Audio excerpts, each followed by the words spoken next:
कहानी है रामपुर गांव की, जहां के मर्द महिलाओं को हमेशा नीचा दिखाने की कोशिश में रहते। अरे अभी तक खाना नहीं आया, क्या मुझे एक और शादी करने की जरूरत है? नहीं जी नहीं, ऐसा मत करना, वरना मैं कहाँ जाऊंगी। खाना लेकर मैं अभी आई जी। गांव की पंचायत में भी फैसले हमेशा औरतों के खिलाफ ही रहते। मैं जो फैसला सुनाता हूँ वो भगवान की आज्ञा होती है। इस लड़के ने अपने मन से शादी करके अच्छा नहीं किया। लड़के को घर भेज दो और इसकी शादी इसकी जाति की किसी लड़के से करवा दो, लेकिन ये लड़की, इसे तो गांव के बाहर निकाल दो। नहीं नहीं जमींदार साहब, ये क्या बोल रहे हैं? ऐसा नहीं हो सकता। मेरी बेटी मासूम है, इसे अच्छे बुरे की समझ नहीं है। अरे कहाँ जाएगी ये बेचारी? कहाँ जाएगी? इतनी चिंता है तो पूरे परिवार का गांव निकाला कर देते हैं। बेचारे पूरे बसे बसाए परिवार को गांव छोड़ना पड़ता है। चाहे जो हो, अगर बेटियों को कंट्रोल नहीं कर सकते तो गांव में रहने का कोई मतलब नहीं है। यहाँ औरतों को दब कर रहना होगा। कोई भी अपने हिसाब से कुछ नहीं कर सकता, सब ईश्वर की मर्जी से ही होगा। तभी गांव का एक आदमी दौड़ा दौड़ा आता है। सरपंच साहब, जमींदार साहब, वो कालिया है ना, उसकी बेटी पढ़ने के लिए शहर जा रही है।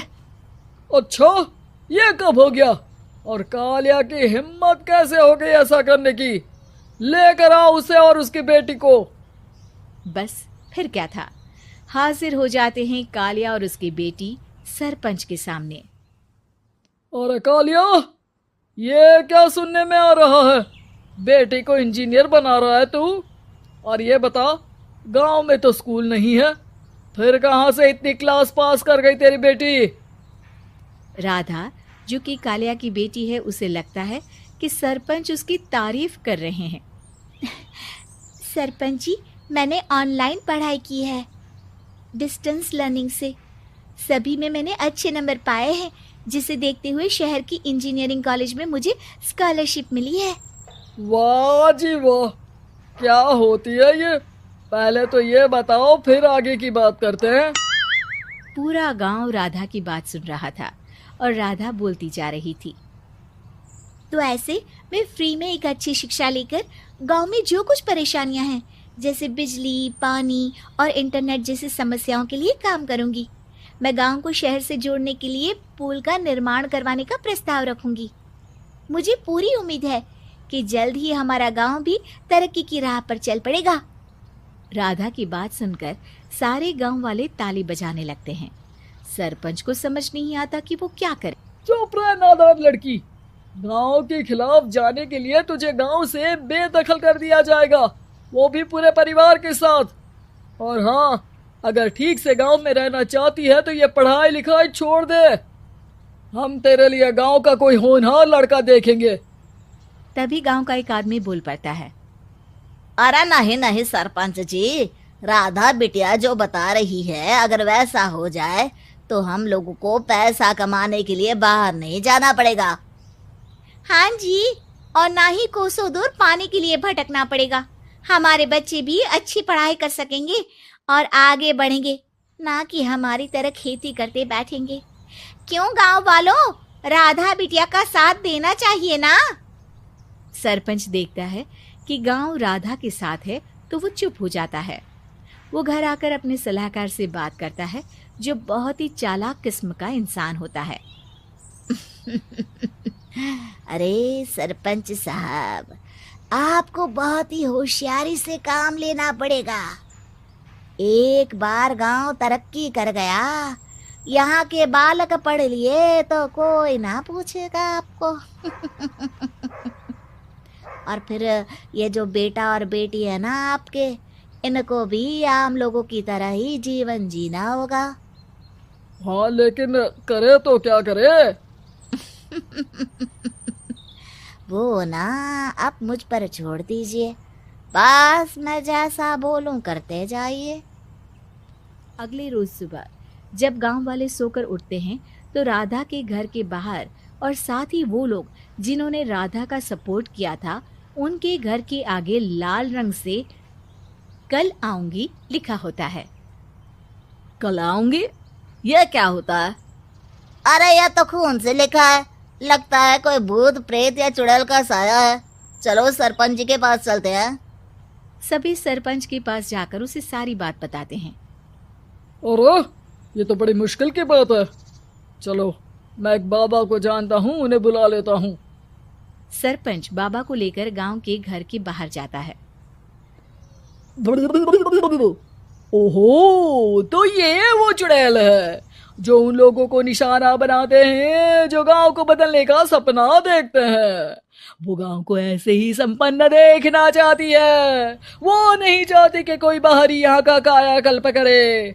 क्या तुम लोगों में से किसी ने गांव को बदलने की सोच रखी है? तभी राधा की माँ रोते रोते आती है। मेरी राधा घर से गायब हो गई है। अरे कोई तो बचाओ, मेरी बच्ची कहाँ गई?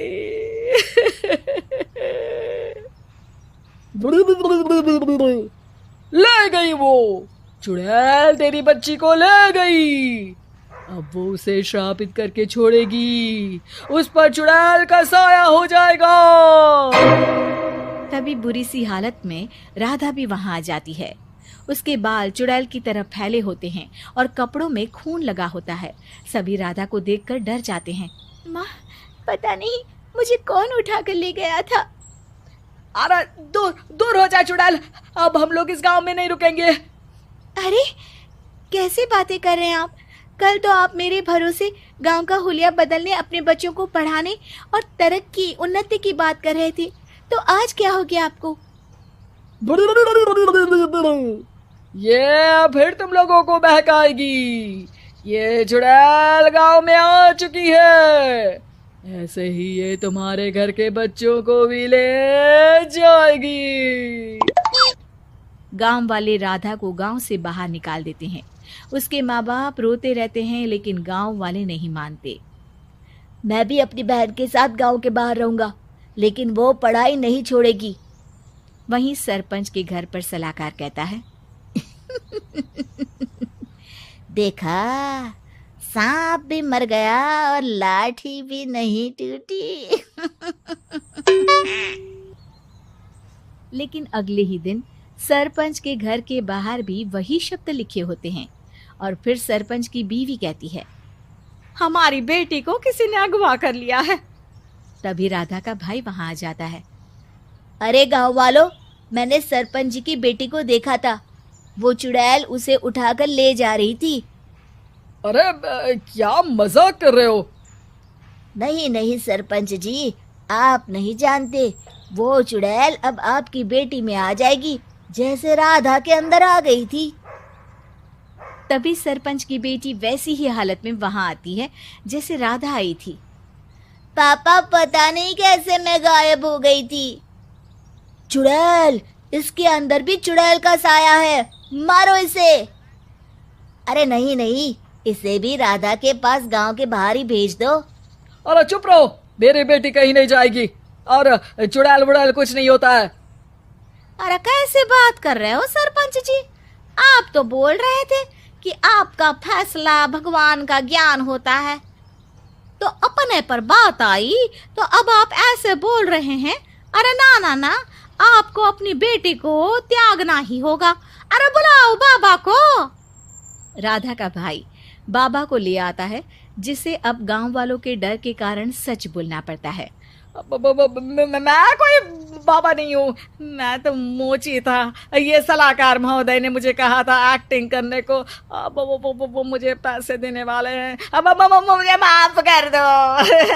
गलती हो गई, मुझे माफ कर दो। तभी वहां राधा आ जाती है।